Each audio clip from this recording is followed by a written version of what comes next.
As the daily news cycle brings a seemingly never-ending deluge of dire accounts of conflict and loss of life, this podcast steps back to look at a different cycle, which, according to our guest today, underlies so much of what we see happening now in the Middle East and the world. In his new book, The Coming Storm, former Secretary of State for Defence, the Right Honourable Sir Liam Fox, claims that the water cycle and looming global water shortage is perhaps the single biggest factor underlying today's events and those of our global future.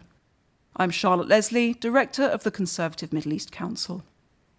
With more than 2 billion people facing issues accessing clean water worldwide, rising global temperatures, and a soaring global population, Sir Liam argues that it will be water, not oil, that drives future migration, politics, and conflict. I'm delighted that Sir Liam Fox is able to join us today. Sir Liam, welcome. Thank you very much. Can you possibly give a brief beginner's guide to our world and water cycles for those of us who may have forgotten our geography? Well, the point of the book is to show how dependent humans are on water, partly because we came out of water an evolutionary development, and also how that dependency manifests itself in a number of different ways in geopolitics, in terms of disease patterns, obviously from my own interest as a doctor, and also how the changes in global warming will manifest themselves through water in a way that will impact human beings. And I think the first thing to say is to remember that the amount of water on our planet is finite. And not only is the amount of water finite, the amount of fresh water, the one that we require for our healthy existence, is even more limited. 97.2% of all the water on our planet is in the oceans, but that's salt water. That's not immediately of any use to us. 2.15% is in the glaciers, either in the ice of the Antarctic, the Arctic, and Tibet. Only 3% of the world's water is fresh water, and because most of that's locked up in the ice, there's actually very little for the global population. It took us about 200,000 years to get to 1 billion people. It's taken us 200 years to get to 8 billion after that, and the same amount of water is there and available. And water can't be created or destroyed. The water cycle is a closed cycle, so we get evaporation from the oceans, we get condensation in the clouds, it rains, and the cycle goes on and on. There is a slight extra bit to that story, which is something called the deep water cycle. When our tectonic plates move, water will also go inwards in the earth. That becomes part of anhydrite rocks and so on. But for our planet as a whole, water doesn't get created or destroyed. It moves around. It can change state from solid to liquid to gas. But we are stuck with the same amount of water, but a very big increase in the demand. And the demand is not only increasing, but it's mismatched with the supply. So in some parts of the world that are suffering from the greatest water stress, they also have the biggest rise in the population, which becomes a bit of a catch-22. And by 2030, 47% of the entire global population will live in high water stress areas. So you've got a finite supply of water, a growing population, and I guess changing ways of using water with globalisation, industry. In your book, you talk about a concept I hadn't thought of before, virtual water, which is water tied up in products, crops that are grown. How has our increase in globalisation, global trade, and more products affected the amount of water available for human use and consumption? Well, the amount of water available is the same. The question is whether you can use that sensibly. I brought into the book a new concept. We talked about comparative advantage in trade. I wanted to talk about ecological advantage in trade, and let me just simplify that with a story that the current murderous President Assad in Syria, his father, wanted to have cash crops grown there, and they decided to plant large amounts of cotton. Now, cotton is one of the most water-thirsty crops in the world. Of course, this caused mayhem with their water system and used up their surface water. There was then more digging of wells to try to get access to water. The Syrian government didn't allow the Kurds licenses to do it, so they dug illegal wells. And eventually the whole water system became damaged, polluted, and At the time, a very perceptive American diplomat actually sent a memo back to Washington saying, we think that the impact on the water system is going to result in mass migration from rural areas to the cities, which we think will destabilize the political situation. And in the end, about 2 million people moved to Damascus and Aleppo out of the rural areas, which coincided with the problems that Syria was already on its way to having. And I say that because it's a very good example of if you try to grow crops or use water in a way that's inappropriate in a geographical location, you will undoubtedly have displacement of people. So there is a relationship between how we use water and migration. And then there's also the question of, okay then, if there is appropriate and inappropriate use of water in growing our food or growing our textiles, how do we get an appropriate system? And I was very keen when I ran to be the Director General of the World Trade Organization and was the UK candidate. I was very keen that we explored some of these because I would like, as a consumer, if I bought a T-shirt that was made of cotton, to know that that cotton was grown in a place that was ecologically stable and wasn't going to cause mayhem socially and ecologically. But we have no way of doing that. There's no labelling, there's nothing that we can have, there's no agreement at the WTO of a way to do that. And I think that once you understand the concept that we need to use the water appropriately, or it will have consequences that may actually involve our own security as well as our economic impact, I think people would want to have the information to make choices on that. And we've got a long way to go. And part of the reason why it's not, I think, a big issue is the siloed way that we think of government. So in security, water is a big issue, but it's not at the top. In trade, water is a big issue, but it's not at the top. In sort of economics, it's a big issue, but not at the top. In health, it's a very big issue, and it's quite near the top, but it's never at the top for any of the bits of government in the developed world where it would become, the driving element of policy. And one of the failures of our process of government is our inability to join the dots between these different issues and recognize that whether it is geopolitics, whether it is in security, whether it's in economics or in health, the problems will be manifested through water. And we need to find ways to manage that. And, as I say, for consumers, if they understood that, you buy certain products from certain countries, it's a perfectly responsible thing to do. And for other products, buying them will cause a terrible amount of environmental damage and social damage and potentially economic damage as well. So we need to think about this much more, and we are not even remotely at a stage where we can have informed consumers on this.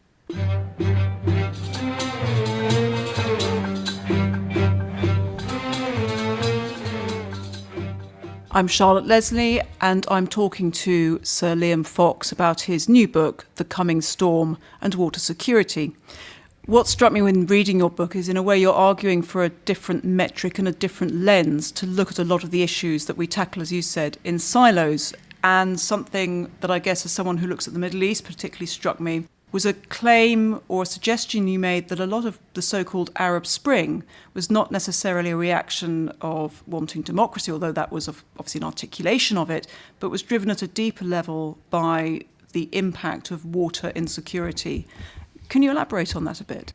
Well, I think the Arab Spring was something that Western countries wanted to interpret as a spontaneous uprising in favour of liberal democracy, when in fact, in my view, it was nothing of the sort. And our failure of analysis led us to a lot of failures in policy. If you look at where it began, and it's not a coincidence that it was a fruit and veg seller that set himself on fire right at the beginning of all of that.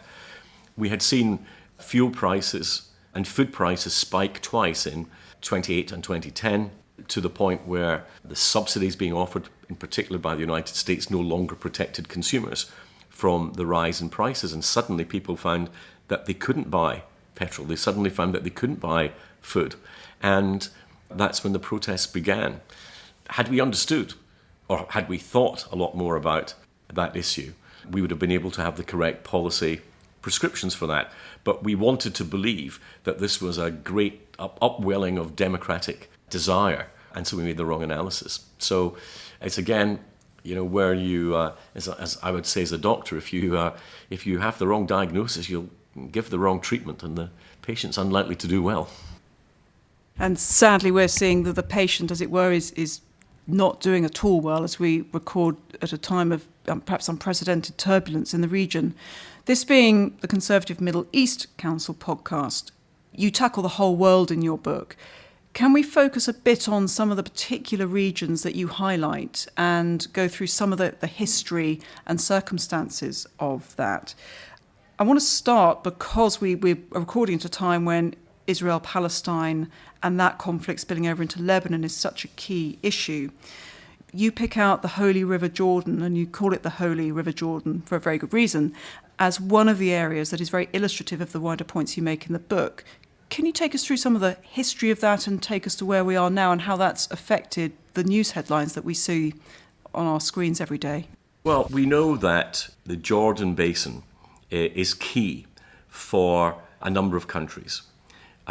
It's got an area of about 18,500 square kilometres. 40% of the basin is in Jordan, 37% of the basin's in Israel, 10% in Syria, 9% on the West Bank and 4% in Lebanon. So you can instantly see the connection between the water supply and the politics of the region. Now you add to that differing rates of population growth, and you can see where the water issue superimposed on the politics of the region from the Balfour Declaration onwards, where you get an exacerbation of that. And we saw in one of the defining conflicts in the area in 1967 in the Six-Day War, this was driven by two water events. The first was the potential diversion of the headwaters of the Jordan to Syria and Jordan. This was regarded by Israel as an existential threat to their state, their young state at the time. And to add insult to injury, there was the blockade by Nasser of the Straits of Tiran, which links the Gulf of Aqaba to the Red Sea. It's where Israel's oil was being landed, coming from Iran at that time. And so there was a threat both to Israel's water supply for its domestic population, its agriculture and industry, and also the cutting off by sea of Israel's oil. And we know the result of that was one of the key determinants of the shape of the Middle East we have today. Now, you add to that the fact that the water stress has increased. Now, we regard countries as being water rich if they have 10,000 cubic meters per capita per year. I mean, 10,000. You look at the figures today in this particular region. Israel was way down at 254 in the year 2000, but it's now fallen to 138. Jordan was 234 in 2000. It's now fallen to 61. The West Bank's fallen from 115 to 89, and Gaza from 150 to 83, with rapid population growth exacerbating what was already a problem in terms of the natural water supply. So that has largely been driven, of course, by the rise in population. I mean, Israel had a population of just 2.7 million in 1970. Today, it's many multiples of that. Jordan, in the same time, has risen from 1.5 to 11.3 million. And while Israel's population has been mostly driven by migration into Israel from outside, the rest of the region has been driven by endogenous population growth. So you've got a finite amount of water. You've got an increased number of people. You've got tensions because of history. You've got a reshaping as a result of conflict. And the situation will remain critical until we can find new ways of agreeing how water is divided, and potentially, and this is where the great hope comes, from our ability to desalinate and use seawater and turn it into fresh water. In a time when there's almost uniformly bad news, here's one of the little grains of hope, because Israel, out of necessity and because of fear of water supply shortages, is now the world's top country when it comes to desalination, has rapidly advanced the technology and reduced the cost. And what this means is that Israel is now in a position where it actually overproduces fresh water. It's now got more fresh water for its population than it actually requires, pumping it now into the Sea of Galilee. But as a result of the Abraham Accords initiative, which was set up during the first Trump presidency, the only Trump presidency, at least so far, what that did was to utilize the economic strength of the UAE and the relative strengths and weaknesses of Israel and Jordan. And what happened was that the UAE had said, we will make the capital available for Jordan to massively expand its solar energy. Israel is short of electricity. Why don't we create a situation where Jordan can sell its excess electricity to Israel, and in return, Israel can send its excess fresh water to Jordan, which has a shortage. That is the sort of creative thinking that we need to engage in. It's a practical example of what can be done if you can get away from the sterile politics and interstate rivalries that we've seen in the past. And we have to be able to find constructive solutions like this, or we will consign future generations to the sort of sterile choices that have been there in the past, and we have to break away from that. And I think that understanding that water can be a key tool in all of this is one of the ways in which we can unlock the logjam politically that we face. And when you look at other parts of the wider region, look at countries like Saudi and UAE and their investment in water technology. One of the problems we have with desalination is the byproduct, the brine, which is extremely toxic. You can't dump it back into the sea unless, of course, you want to destroy the ecology. But can we, through technology and innovation and creativity, find ways of turning that waste product back into the cycle? There is some chemical possibility of using that to create some of the chemicals we need for the desalination itself. And it's, I think, another example of where we need to use our powers of innovation and creativity in science and technology to be able to give us new tools and levers that we can use in the politics and security of the region.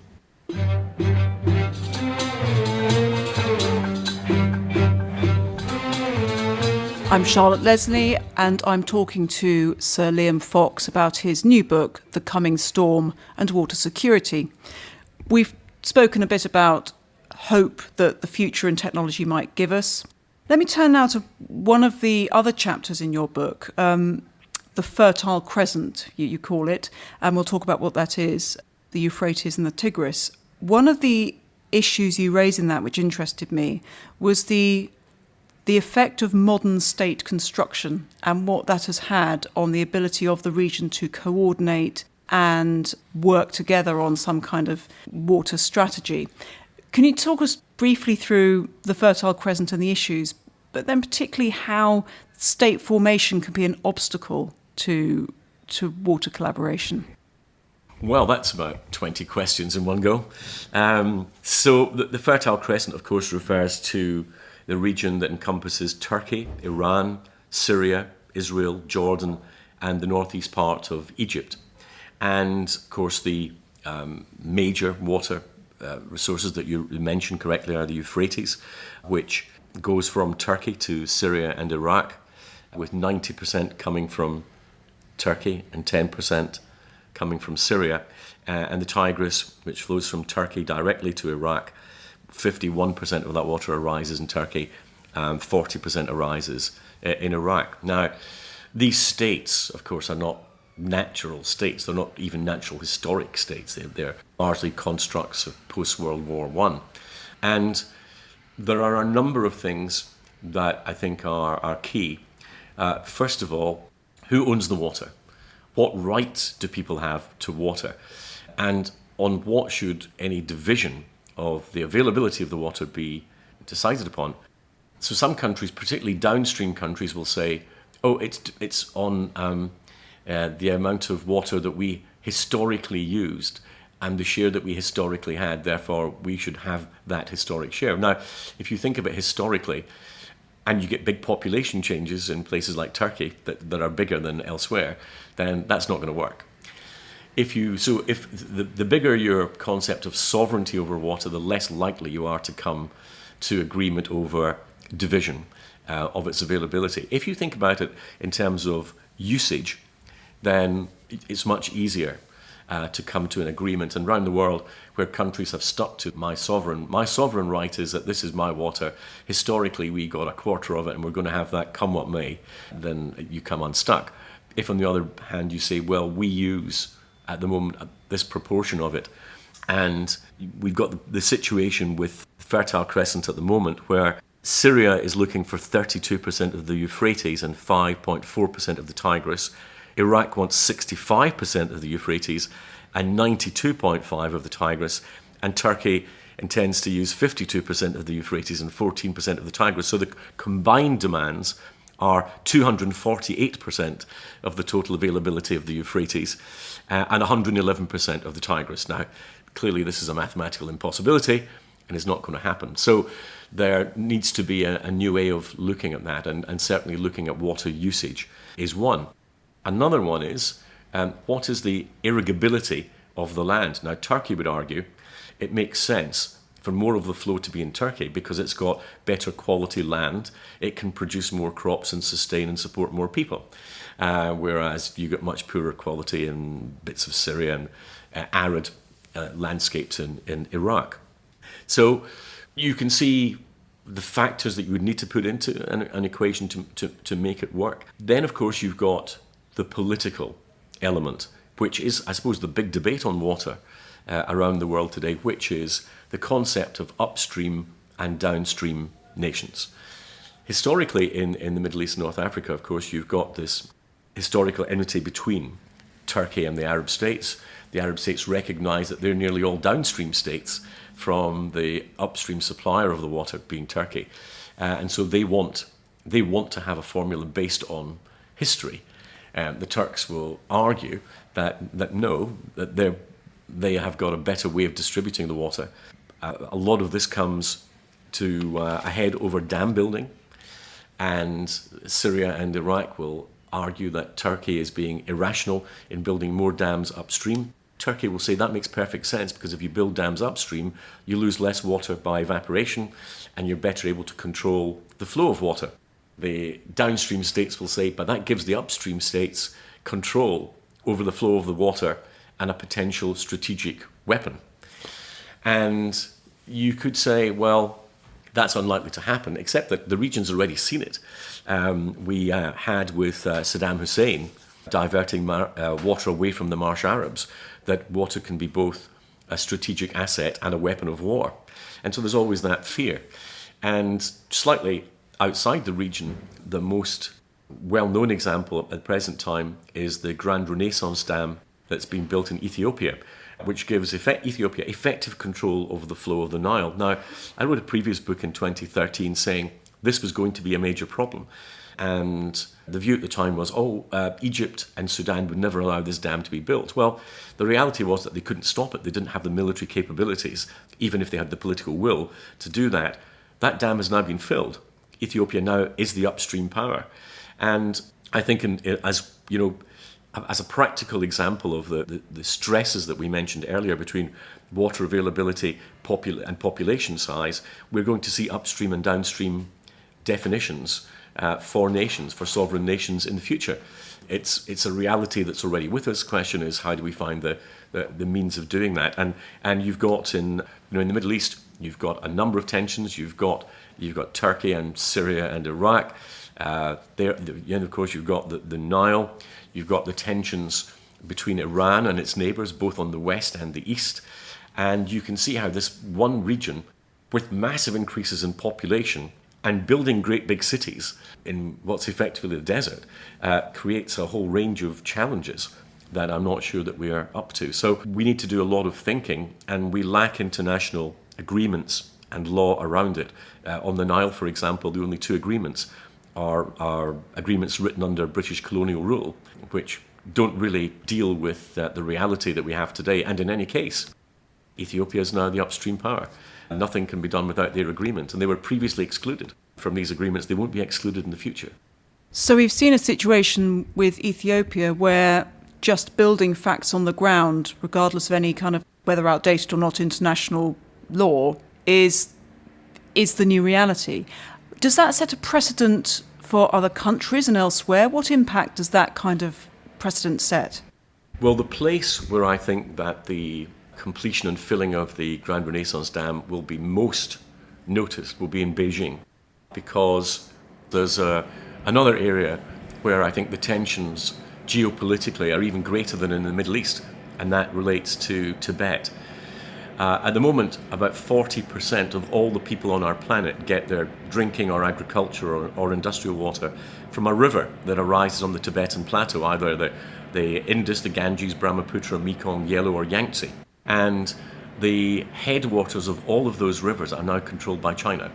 There are about 56,000 large dams in the world, 28,000 are in China, and it doesn't take a genius to work out that in times of geopolitical tension, if you've got control of the water supply to that proportion of the global population, that is quite a strategic asset. And it never ceases to amaze me how people go on about Tibet as being about the Dalai Lama and Tibetan independence and identity. It's about water. It's about strategic assets, other strategic assets and minerals and so on, which Tibet is very rich in. But water is the one where it will manifest itself. And here we come into an intersection between a lot of different things, not least how climate will impact geopolitics, because you've got China now clearly well on its way to being the upstream power because it controls the headwaters of these rivers. And at the moment, the glaciers in Tibet are melting twice as fast as anywhere else in the world, faster than in the Andes or the Rockies or the Alps or anywhere else, which your listeners may instantly say, why? And the answer is that because China and India burn coal for energy, it leaves a very thin black film on the ice, causing it to absorb heat rather than reflect heat. And so the use of coal as an energy source isn't just producing more greenhouse gas, it's having a direct physical impact on the glaciers and therefore the water supply. So what that means is at the moment, they're melting faster, there's more water moving downstream, so you're likely to get more flooding downstream in Bangladesh and elsewhere. But those glaciers are eventually going to run out, and they will go from flood to drought in a relatively short time. Now that's the point where we're going to find that the real tensions over water supply will come to the surface. And we know, for example, from intelligence sources that one of the reasons why the Pakistani military would justify the use of a tactical nuclear weapon is the diversion or the damming of the Indus, their main source of fresh water. So there's quite a big overlap between all these issues that we've been talking about the security and the geopolitics and the climate, the development of upstream powers and the mismatch in population. And they all come, I'm afraid, to a rather unpleasant coalescence in Southeast Asia. I'm Charlotte Leslie, and I'm speaking to Sir Liam Fox about his new book, The Coming Storm. Sir Liam, you've painted a pretty gloomy picture. There are some technological sparks of hope. What can we do to make this not the Armageddon that it seems almost inevitable to be, according to the picture you paint? Well, the first thing to say is, as in most complicated problems, there's no simple solution. We have to look at it from a range of different ways. How can we use the water we've got better? When it comes to water usage and reusage, the discrepancies are absolutely phenomenal. At the top of the table, you've got Israel, which recycles about 84% of its water. So what's wastewater today can be agricultural water tomorrow. Second on that table, at 19%, is Spain, and you get all the way into single digits in the United States. One of the world's biggest water users, but one of the lowest levels of water being recycled. So there's a lot we can do to make better use of the water that we've got. Then we can have better legal agreements about how to share the water where there may be disputes, as we've mentioned in the Jordan Basin or with the Euphrates and Tigris, or indeed in Tibet. The latter has not gone well in terms of written agreements, but in terms of the sharing of information, hydrological information, that's gone better. We need to do to learn more about desalination and how to use that more widely without poisoning our maritime environment. We need to ensure that The health of the oceans and our rivers is much improved. I was describing in the book how the Danube, which is the blue Danube, famously as it flows through Austria and Hungary, is fine till it gets to Serbia, where the Serbians dump the equivalent of about 60,000 Olympic-sized swimming pools of untreated human waste per year into the river. So there's much more we can do in terms of improving our behaviour, using technology not to poison the water that we have so that it can be better used. We need to deal with the climate issues to make sure that we're not destroying our water supplies, and also understanding the impact that climate change will have in a closed water cycle. But by which I mean that, as we say, water can't be created or destroyed.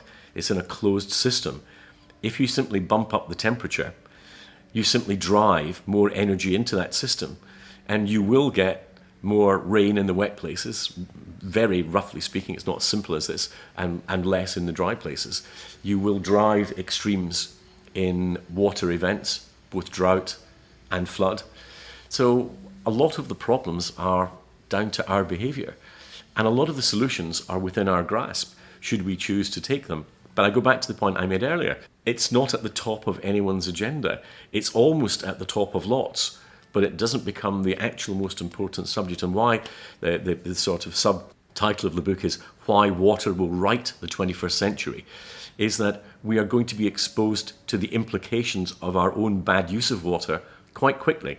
And water is going to take the lead in that process if we don't do it. If we are not smart enough to recognise the coming problems and our ability to deal with them, then water by itself will manifest those problems in a way that will make it much more difficult.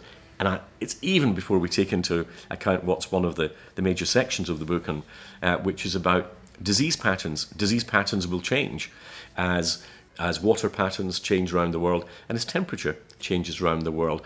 We've already got dengue fever now in about 22 European countries. Disease patterns are going to change.